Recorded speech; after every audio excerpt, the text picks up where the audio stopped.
Hello বন্ধুরা, অঙ্কনা রোজনামচা চ্যানেলে তোমাদের সবাইকে আরও একবার স্বাগত জানাই। আশা করছি তোমরা সবাই খুব ভালো আছো, সুস্থ আছো, আনন্দে আছো। আমরাও খুব ভালো আছি। আজকের গল্পটা শুরু হবে বুধবার থেকে। গত বুধবার সকাল থেকেই শুরু করার ইচ্ছে ছিল ব্লগটা, বাট সময়ের অভাবে করে উঠতে পারিনি।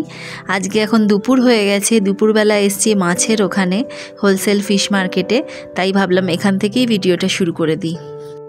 কিনতে এসছি আসলে কাতলা মাছ, ঘরে একটু কাতলা মাছ নেই, বাট সোমদেব বললো একটু ইলিশ মাছ নিতে। আসলে যবে থেকে আমি ক্লাউড কিচেন শুরু করেছি তবে থেকে ঘরের জন্য আলাদা করে আর মাছ কিনি না।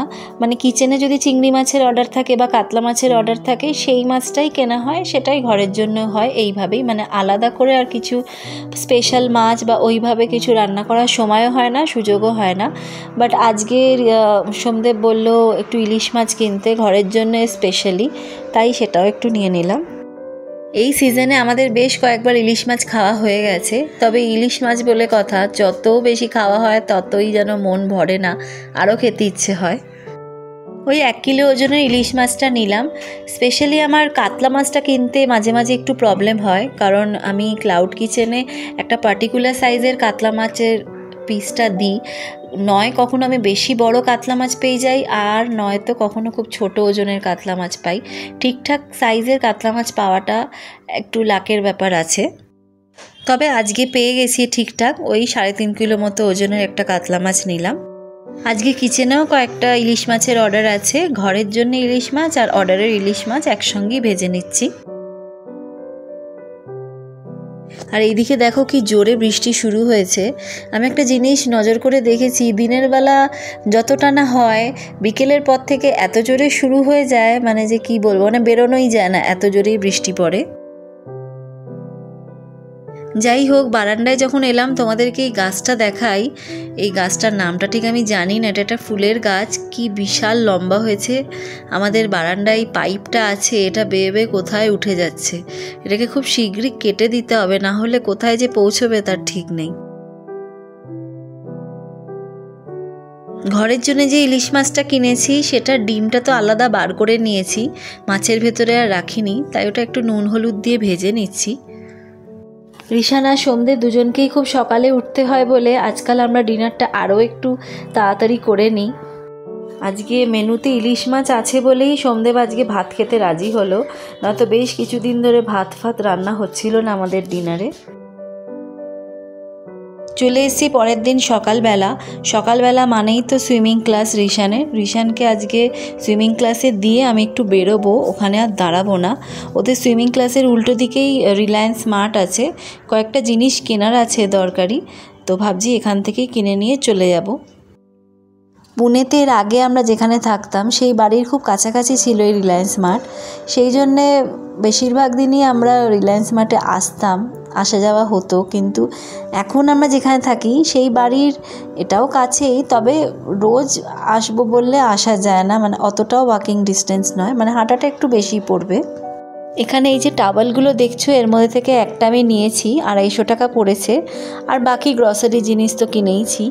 আজ ঋষানদের স্কুলে গুরু পূর্ণিমা সেলিব্রেট হবে, তো ওদের ইনস্ট্রাকশন দিয়ে দিয়েছে যে টিচারদের জন্যে একটা করে কার্ড আর একটা করে ফুল নিয়ে আসতে। তো ঋষান তো আর কার্ডটা বানাতে পারবে না, ভেতরের লেখাটা সোমদেবই লিখে দিয়েছে, শুধু ঋষান নামটা ঋষান নিজে লিখেছে, আর এই ড্রয়িংটা ঋষান অল্প হেল্প করেছে, বেশিরভাগটাই সোমদেব করেছে। টোটাল 3টে কার্ড বানানো হয়েছে, একজন ওর ক্লাস টিচার, একজন ওর স্কুলের প্রিন্সিপাল, আর একজন ওদের স্কুলের সাইকোলজিস্ট। 3টে গোলাপও কেনা হয়েছে। আজকে ফুলের যা দাম, এই একটা গোলাপ 30 টাকা করে নিল, বললাম একটু কম করতে, একদম শুনলো না। অগত্যা কিনতে তো হবেই, তাই ওই দাম দিয়ে কিনতে হলো, কোনো উপায় নেই। আজ ডিনারে হঠাৎ প্ল্যান হলো বাড়ির সামনেই একটা ভেজ রেস্টুরেন্টে যাওয়ার। হয়েছে অনেক দিন, বছরখানেক হয়ে গেছে, বাট আমাদের এই রেস্টুরেন্টে কখনো ট্রাই করা হয়নি, আজকেই ফার্স্ট টাইম যাচ্ছি।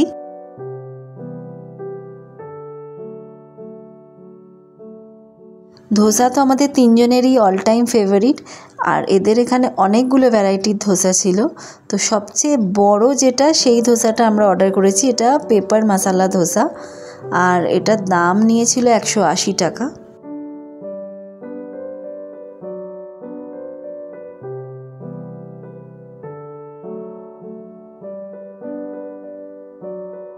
এই ধোসা তো একজনের দ্বারা শেষ হওয়ার নয়, 3 জনকেই ভাগ বসাতে হয়েছিল।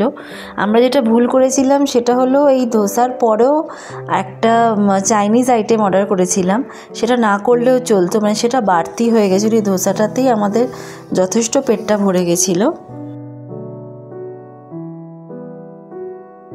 এই যে এইটা আমরা অর্ডার করেছি চাইনিজ চপসি। এর আগে আমেরিকান চপসি অনেক খেয়েছি, বাট এটা চাইনিজ চপসি, ঝাল ঝাল, খুব একটা ভালো লাগেনি খেতে। ব্যাস আর কি, চলে এসেছি আরও একটা নতুন দিনের সকালে। দিনগুলো আজকাল এত তাড়াতাড়ি যাচ্ছে, কখন যে সকাল হচ্ছে, কখন বিকেল হচ্ছে, কখন দুপুর, কোনো টের পাওয়া যাচ্ছে না, পটাপট কেটেই যাচ্ছে দিনগুলো।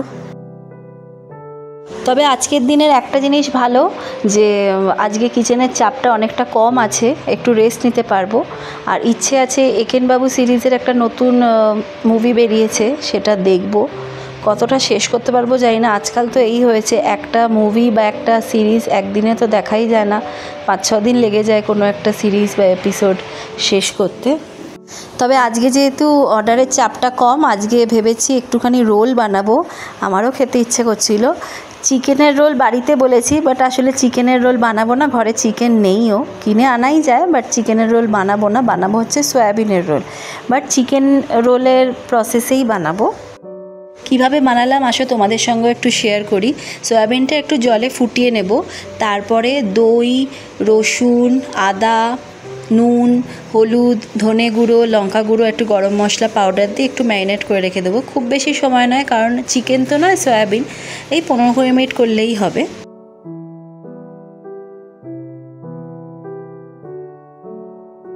15-20 মিনিট পর একটা তাওয়াতে অল্প একটু তেল নিয়ে, তেল যে কোনো তেলই ইউজ করা যায়, সর্ষের তেল বা রিফাইন তেল, আমি এখানে সর্ষের তেল ইউজ করেছি।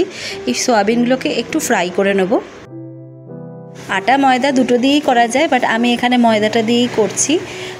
ময়দাটা নুন, চিনি আর রিফাইন তেল দিয়ে ভালো করে মেখে নেব।